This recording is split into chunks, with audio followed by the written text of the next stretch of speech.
Assalamualaikum warahmatullahi wabarakatuh. Innal hamdalillah nahmaduhu wa nasta'inuhu wa nastaghfiruh wa na'udzu billahi min syururi anfusina wa min sayyiati a'malina may yahdihillahu fala mudilla lahu wa may yudlil fala hadiya lahu. Asyhadu an la ilaha illallah wa asyhadu anna Muhammadan abduhu wa rasuluh. Bapak-bapak, ibu yang saya hormati, marilah sebelum sholat tarawih berjamaah sedikit kita saling mengingatkan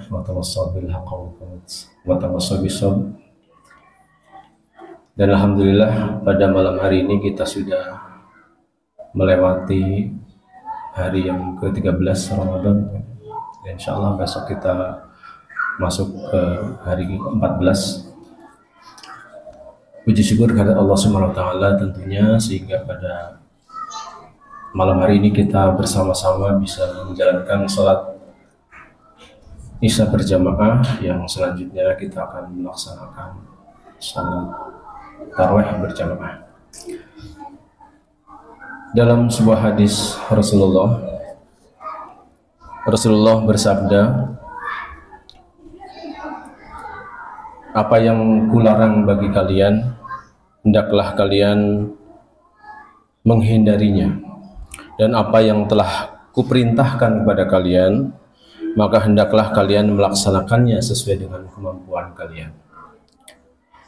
Sesungguhnya kebinasaan orang-orang atau umat sebelum kalian adalah karena kebanyakan mereka banyak bertanya sesuatu yang tidak berguna, dan mereka juga banyak menentang nabi-nabi mereka yang diutus oleh Allah kepada mereka. Hadis riwayat Bukhari.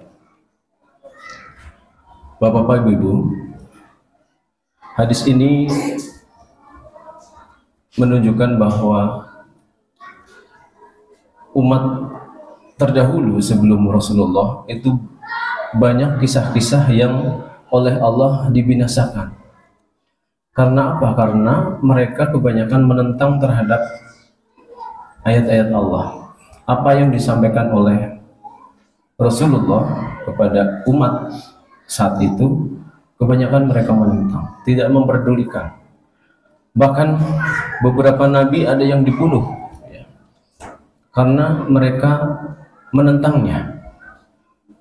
Nah, tentu ini menjadi pelajaran bagi Rasulullah saat itu mendapatkan wahyu dari Allah, dan tentunya itu menjadi pelajaran bagi kita semuanya, bahwa ketika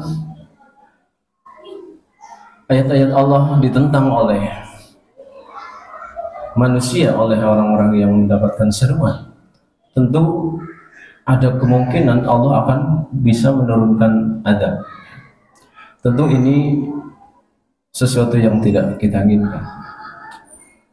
Kisah-kisah yang terjadi pada zaman nabi-nabi sebelum Muhammad itu banyak sekali.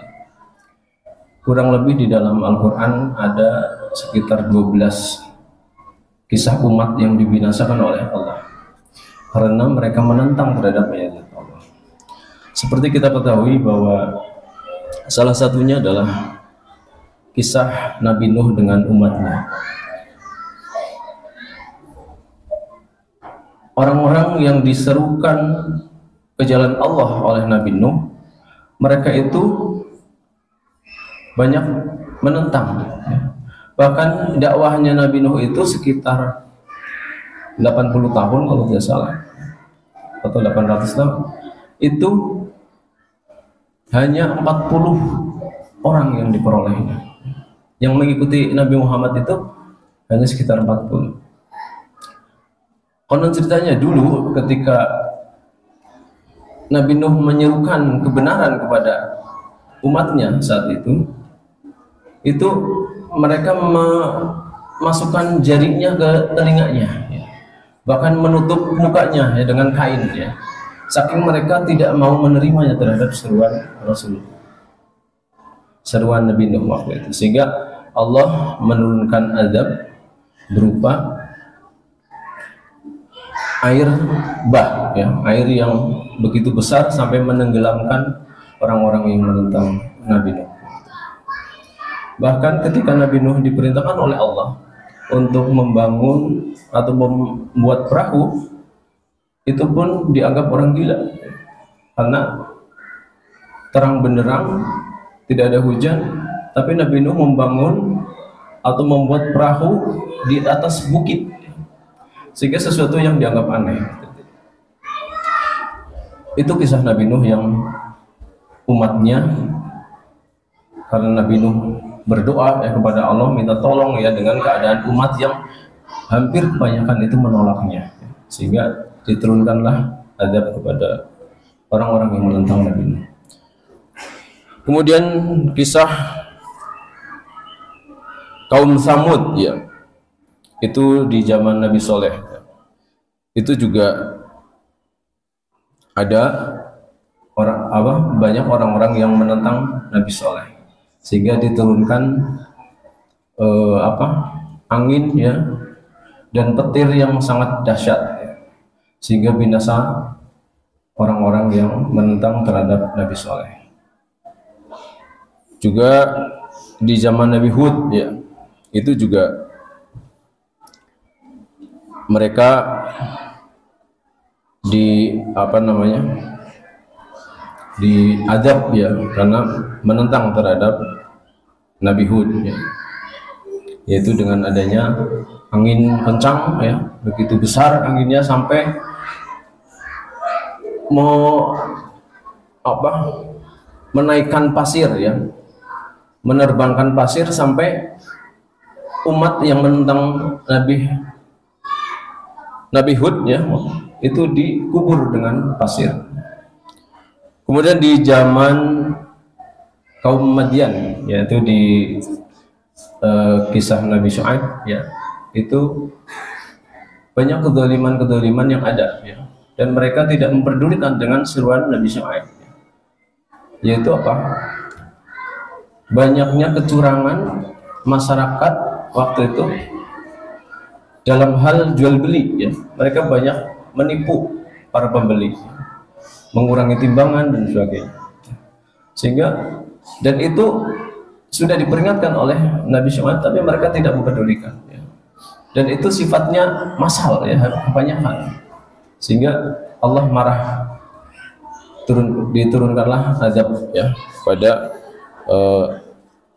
kaum Madian waktu itu, yaitu dengan adanya hawa panas, ya, hawa udara yang begitu panas sampai mematikan, ya, seluruh masyarakat di kaum Syuaib itu waktu itu. Dan yang tidak asing dan sering kita dengar adalah kisah Nabi Lut, ya. Nabi Lut itu masyarakatnya banyak melakukan tindakan penyelewengan seksual, ya. Dan sifatnya itu memasyarakat. Mereka berhubungan dengan sesama jenis, yang laki-laki dengan laki-laki, yang perempuan dengan perempuan, dan itu sifatnya massal, ya, banyak, sehingga itu pun membuat Nabi Lut itu memohon kepada Allah, ya, mesti bagaimana saya mendakwahkan Islam, kondisi masyarakat seperti ini. Bahkan istrinya sendiri pun terlibat dalam penyelewengan seksual itu, ya.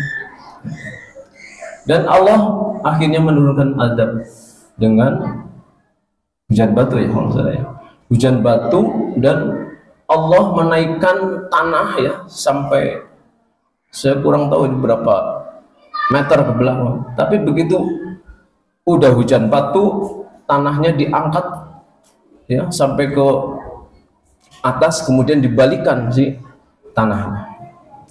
Itu kisah-kisah yang sangat menyeramkan kalau kita bayangkan. Tentu itu semuanya adalah karena Nabiullah Rasulullah yang sudah menyampaikan kebenaran kepada masyarakat, yang maksudnya adalah untuk menyelamatkan masyarakat, tapi mereka tidak mempedulikan.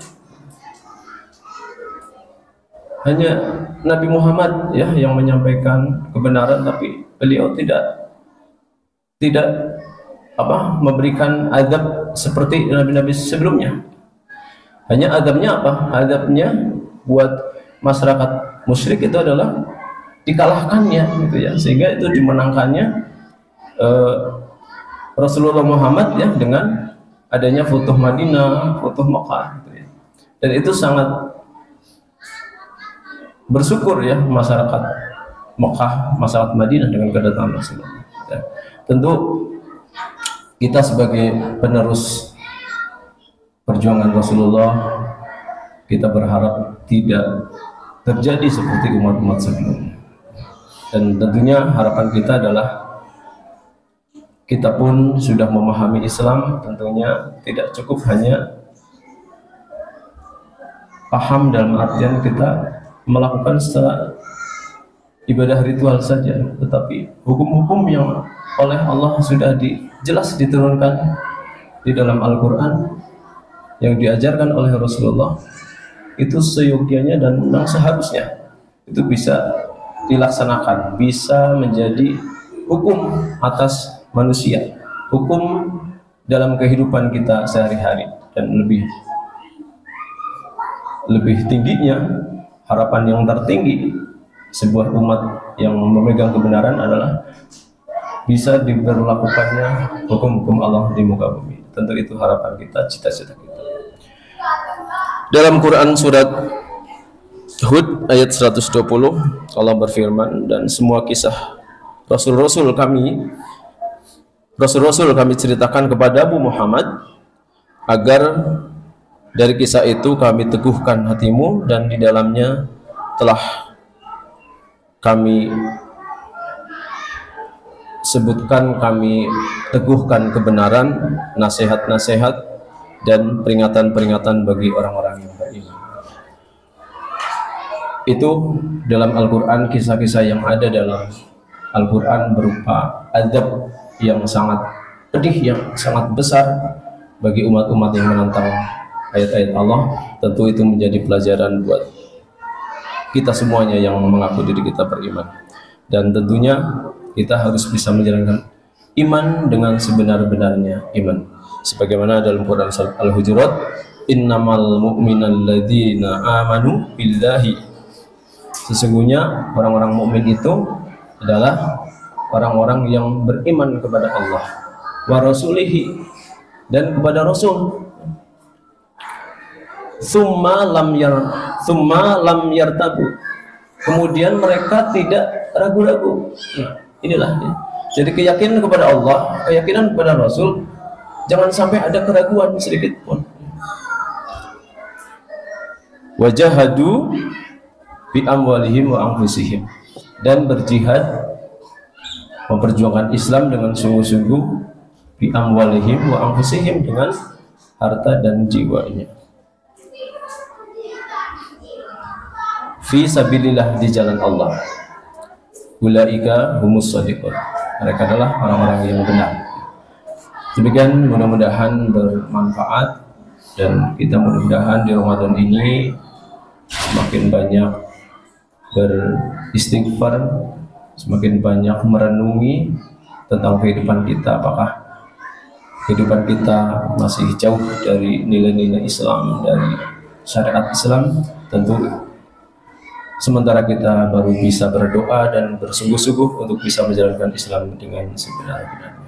Demikian, billahi taufiq wal hidayah. Wassalamualaikum warahmatullahi wabarakatuh.